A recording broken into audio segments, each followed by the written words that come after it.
आमर ओडिशा रे एनईपी 2020 लागू हैला परे आमर एथिपाई आमर सिलेबस रे परिवर्तन आनिबा पाई आमर एससीएफ कमिटी भी गठन हो जाइछि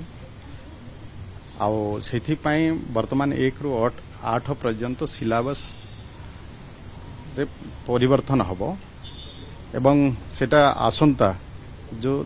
26-27 रे सेटा लागू हबो सेथिपाई वर्तमान आमर प्रस्तुति चली आपाई कमिटी भी हो सारी आ काम भी आरंभ हो आगामी दिन में सेटा संपूर्ण हम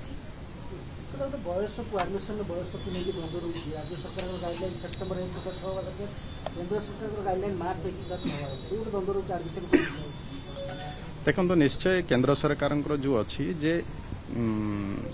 मार्च 31 पर्यंत 6 वर्ष एवं दरकार 6 वर्ष किंतु सेथिरे जेहेतु अनेक पिला डिप्राइव हेबे तांकर एडमिशन रे सेथिपाई आमर राज्य सरकार तरफ ताकु टिक कहळ करा जाय आमे सेप्टेम्बर 1 को नेउचे जहाकी पिला माने एथिरु वंचित न हुंतु सेथिपाई राज्य सरकार निष्पत्ति नै छै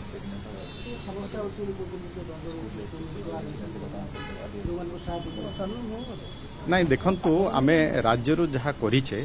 जेहेतु आमे देखिले जे जदी मार्च 31 को जदी निया जाय एथिरे अनेक पिला वंचित हो जिवे सेथिपाई सेप्टेम्बर 1 को आमे नहिछु जहाकी कोनोसी पिला एथिरे वंचित जेमती हेबे नहीं जो माने डिप्राइव ही थांते से माने भी एथिरे सुजोग पाए।